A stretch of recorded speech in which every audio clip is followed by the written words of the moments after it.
Switzerland are hard to beat, you know. Are they? Were you surprised to see Ronaldo on the bench? Knew we were going there. You know, I'll tell you. How did you know that? I'll tell you what. I'll tell you another way. I was pleased to see Ronaldo on the bench. And this is not the ESPN FC anti-Ronaldo. I was up to there with the guy. I think most people are up to, you know, the forehead with this fella. I think finally we've found out who the boss of Portugal finally is.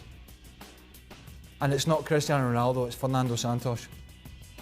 For years and years and years, he's had been at the behest of his star.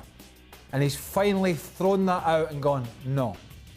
No, no, no. And I know there was some talk about the previous time when he came off. This is purely a performance-based decision.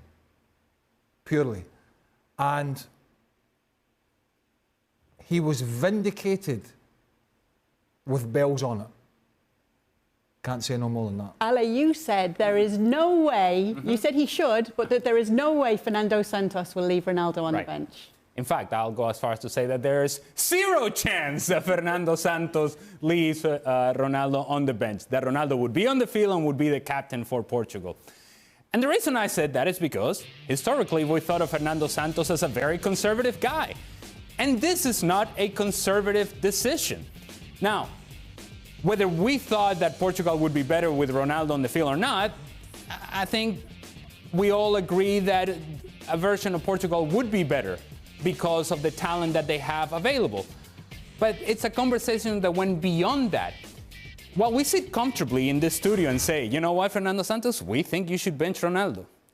To be able to make that decision for Portugal in a knockout stage of a World Cup, that says a lot about Fernando Santos himself and saying, I think this is best for the group.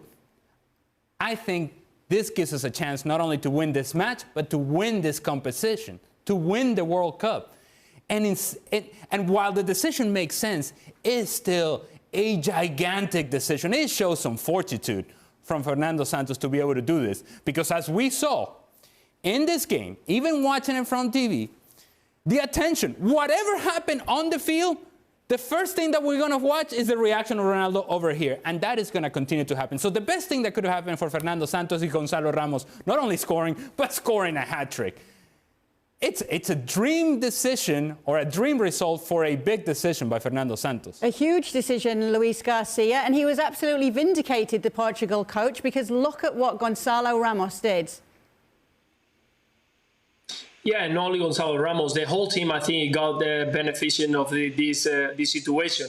I think it's been a couple of warnings of Ronaldo doing some different talks and pointing things and players. And at the end, I think he just decided to let's move on. Let's try to do this because it's going to be good for the team.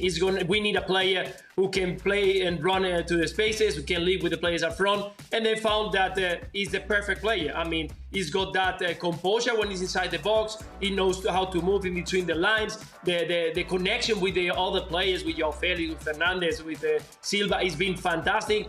And you can see the way, the body language that he's got. Always quiet, always calm. I think it was a fantastic move. I don't want to take any credit from this Portugal side, but definitely we didn't see the best Switzerland. We didn't see the Switzerland that won in the previous game. And I think that Portugal side, with all these chaotic movements all around, all this freedom in the last there, I think they got advantage of that. And, well, it was a massive result.